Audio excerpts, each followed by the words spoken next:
নওশাদ সিদ্দিকী, আপনাকে আমি 2 minute extra সময় দেবো।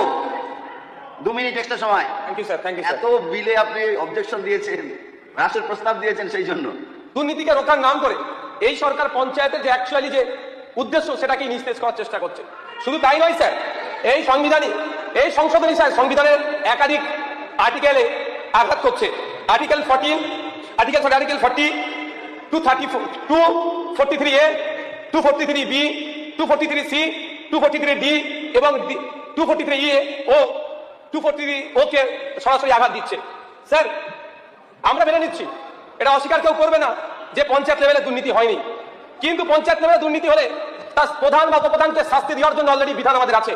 পশ্চিমবঙ্গ লোকায়ত্ত আইন 2003 বলছে কি, যদি কোনো প্রধান কোনো উপপ্রধান তার যে রাইট আছে এক্সারসাইজ করতে ব্যর্থ হয় বা দুর্নীতি করে বা ইচ্ছাকৃতভাবে সে ক্ষমতার অপব্যবহার করে, তাহলে লোকায়ত্ত আইন 2003 অনুযায়ী তার বিরুদ্ধে যদি কোনো মানুষ অ্যাপ্লিকেশন করে সেটাকে ইনভেস্ট করার ক্ষমতা রাখছে। শুধু তাই নয়, প্রিভেনশন অফ করাপশন অ্যাক্ট 1988 বলা আছে। The West Bengal panchayat act 1973 দুটো প্রভিশন দিয়ে আছে, সেকশন 213 এন্ড সেকশন 12। সরাসরি এখানে পঞ্চায়েতের প্রধান উপপ্রধান কোন রকম দুর্নীতি করলে তার বিরুদ্ধে কি ব্যবস্থা গ্রহণ করা যায় সে কথা উল্লেখ আছে। স্যার পঞ্চায়েতি রাজ সম্পর্কে আমি একটু প্রথমে একটা ইন্ট্রোডাকশন দিতে চাই। পশ্চিমবঙ্গে 1973 সালে পঞ্চায়েত আইনের মাধ্যমে ত্রিস্তর পঞ্চায়েত ব্যবস্থা প্রবর্তিত হলেও যা কার্যকর হয় 1958 সালে বামপন্থ সরকারের মাধ্যমে, তার 1978 সালে বামপন্থ সরকারের মাধ্যমে। তারপর থেকেই স্যার প্রতি 5 বছর অন্তর নির্বাচন হয়ে আসছে। 1978 সালের জুন মাসে এই 1973 সালের পশ্চিমবঙ্গের পঞ্চায়েত আইনের অ্যামেন্ডমেন্ট নিয়ে এসে সফল প্রথম পঞ্চায়েত নির্বাচন পশ্চিমবাংলাতে হয়, যার এই ভারতবর্ষের পঞ্চায়েতি রাজ ইতিহাসে এক সফল মাইল ফলক হিসাবে বিবেচনা করা হয়। এবং 1992 সালে 73তম সংবিধান সংশোধনীর আগে পর্যন্ত এটাকে একটা গুরুত্বপূর্ণ দৃষ্টান্ত হিসাবে বিবেচনা করা হতো। আসলে স্যার পশ্চিমবঙ্গের প্রথম পঞ্চায়েত নির্বাচন 1956 সালে হয়েছিল, আইন তৈরি হয়েছিল 1956 সালে, ওই বছরই নির্বাচন হয়েছিল।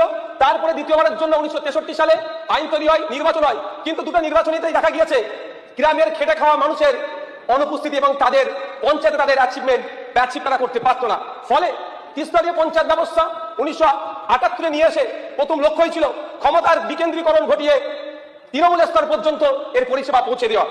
একসময় গান্ধীজি গ্রাম স্বরাজের কনসেপ্ট দিয়েছিলেন, গ্রামের হাতে ক্ষমতা, স্বশাসনের যে গণতান্ত্রিক বুনিয়াদ তার সার্থক অনুশীলন গ্রাম পঞ্চায়েতের মাধ্যমেই সম্ভব।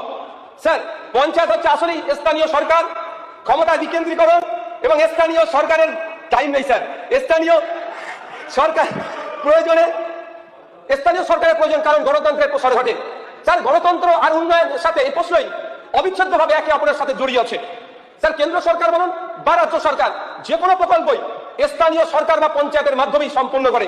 পঞ্চায়েতকে তাই ফান্ডামেন্টাল ইউনিট অফ ডেমোক্রেসিও বলা যেতে পারে। কিন্তু আমরা কি দেখছি স্যার, কি হচ্ছে এই বিলের মধ্যে, সংশোধনীর মধ্যে? ক্ষমতার কেন্দ্রীকরণ, সেন্ট্রালাইজেশন। যে কাজটি বিগত দিনে তৃণমূল সরকার শুরু করেছিল, এই বিজেপি সুন্দরভাবে তাই সেটাকে প্রাতিষ্ঠানিক রূপ দেওয়ার চেষ্টা করছে। আমরা নির্ভর হলে কি স্যার দুর্নীতি মুক্ত হয়ে যাবে? আমাদের জগন্নাথ বাবু বলছিলেন 100 দিনের কাজের কথা, আবাস যোজনার কথা, যত ধরনের দুর্নীতি হয়েছে আমি দায়িত্ব নিয়ে বলতে পারি, যদি সোশ্যাল অডিট হয় পঞ্চায়েতের সদস্য থেকে যারা আধিকারিকরা আছে তারাও এই দুর্নীতির সাথে জড়িয়ে আছে, এটা প্রমাণিত হবে। তাই স্যার শুধু স্বজন পোষণের কথা বললেই এটা এই আইন নিয়ে আসলে স্বজন পোষণ মন যাবে আমি বিশ্বাস করি না। কারণ স্যার যেগুলো সংশোধন করা হচ্ছে, যেমন 16B 45 সেকশন 214 এর দ্বারাই দেখা যাচ্ছে জনগণের দ্বারা নির্বাচিত জনপ্রতিনিধির ক্ষমতা কেড়ে নেওয়া হচ্ছে, ক্ষমতা খর্ব করে প্রশাসনিক আমলাদের হাতে ক্ষমতা তুলে দেওয়া হচ্ছে।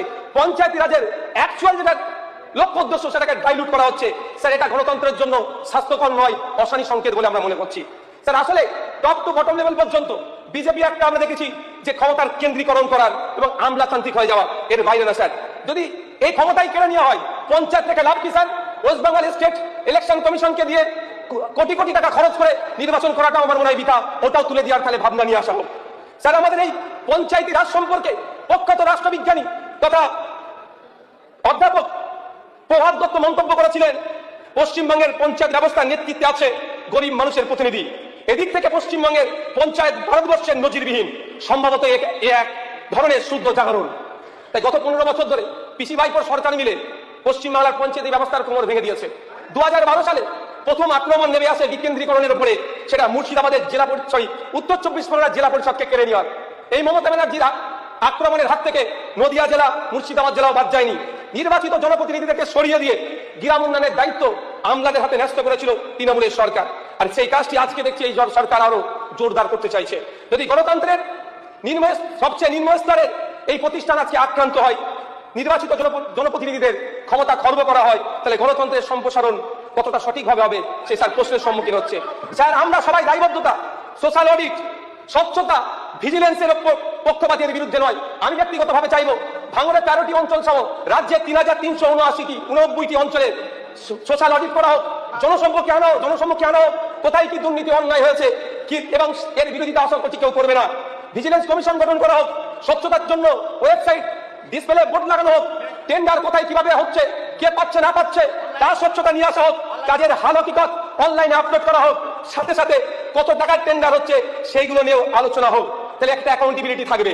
কিন্তু দুর্নীতির নাম করে গণতন্ত্রের এই বিকেন্দ্রীকরণের ভাবনাকে বাতিল করা বা জনগণের দ্বারা নির্বাচিত জনপ্রতিনিধির ক্ষমতা খর্ব করে এক্সিকিউটিভ পাওয়ারের হাতে তুলে দেওয়া এই গণতন্ত্রের জন্য শুভনীয় নয়। স্যার বিগত সরকারের আমলে দেখেছি জেলা পরিষদ থেকে শুরু করে বিভিন্ন থ্রি টায়ারের ক্ষেত্রে যখন যারা পরাজিত হয়েছে তাদেরকে ভয় দেখিয়ে বকলমে ক্ষমতা দখল করেছে। আজকেও কোনো না কোনো ভাবে সেই কাজের দিকে এগোচ্ছে। স্যার পরিশেষে আমি একটা প্রস্তাব রাখবো, যখন পঞ্চায়েত নিয়ে আলোচনা হচ্ছে, ওয়েস্ট বেঙ্গল স্টেট ইলেকশন কমিশনের আন্ডারে এটা চলে, রাজ্যের বিভিন্ন প্রান্তে কান পাতলে শোনা যায় যে জনপ্রতিনিধিদের শিক্ষাগত যোগ্যতা নিয়ে ভারতবর্ষের অনেক রাজ্য আছে, যেমন আমি হরিয়ানার কথা যদি বলি, সেখানে দেখা যাবে জেনারেল মেল ক্যান্ডিডেটের ক্ষেত্রে মাধ্যমিক পাস হতে হয়, জেনারেল ওমেন অ্যান্ড এসসি মেলের ক্ষেত্রে 8ম শ্রেণী পাস হতে হয়, তফসিলি এসসি নারীদের জন্য শুধুমাত্র পঞ্চায়েতের জন্য 5ম শ্রেণী পাস হতে হয়। শুধু তাই নয়, হরিয়ানাতে যে এতে পার্টিসিপেট করতে গেলে প্রত্যেকের বাড়িতে একটা ফাংশনাল টয়লেট রাখতে হবে, এও আইন আছে। তাই আমি অনুরোধ করব আমাদের রাজ্যের ক্ষেত্রে অনেক পরিবর্তন সংশোধন আনছে, এটা আমাদের করা যায় নাকি ভাবতে হবে। তবে হ্যাঁ একটা সমস্যা থেকে যায়, যারা ব্যাকওয়ার্ড আছে, এসটি এসসি ওবিসি আছে, তাদের ক্ষেত্রে শিক্ষাগত যোগ্যতা নিয়ে আমার সমস্যা হয়। তার জন্য আমাদের আইন করা দরকার, হয় 10 বছর 12 বছর 15 বছর একটা পিরিয়ড দিয়ে রাখতে হবে, যে এর মধ্যে তারা এডুকেশনটা কমপ্লিট করতে হবে। এটা করতে গেলে আর একটা গ্রামীণ সমস্যার সমাধান হবে, যে স্কুল ছুট হচ্ছে, এই আগামী দিনে পঞ্চায়েতের কম্পিটিশন ইলেকশনে আমরা দাঁড়াতে পারবো না, তাহলে আমাদের পরিবারের কেউ দাঁড়াতে পারবে না, তাদেরকেও স্কুলমুখী করবে। এক কাজে দুটো হবে, আমরা শিক্ষিত জনপ্রতিনিধি পাবো এবং স্কুল ছুটে বন্ধ রাখতে পারবো। পরিশেষে আবারও বলবো, এই ক্ষমতার বিকেন্দ্রীকরণকে যেভাবে কুক্ষিগত করা হচ্ছে আবারও বিবেচনা হোক, দুর্নীতি অন্যায় হয়েছে তাদেরকে খুঁজে বার করা হোক, তাদের বিরুদ্ধে ব্যবস্থা গ্রহণ করা হোক। এখানে একটা জায়গায় বলা হচ্ছে, অদ্ভুত ভাবে দেখছি যে দল যদি চেঞ্জ করে নেয়, প্রতিনিধি যদি দল চেঞ্জ করে নেয় তাকে কিভাবে খুঁজে পাবেন? স্যার যদি সরকারি আধিকারিক দুর্নীতি করে গায়ে হয়ে যায় তাকে কিভাবে খুঁজবেন? তাকে যেভাবে খুঁজবেন জনপ্রতিনিধিকেও সেইভাবে খোঁজা যায়, যদি খোঁজার মানসিকতা আমাদের থাকে। আইন নিয়ে আবারও বিবেচনা করা দরকার। ধন্যবাদ স্যার।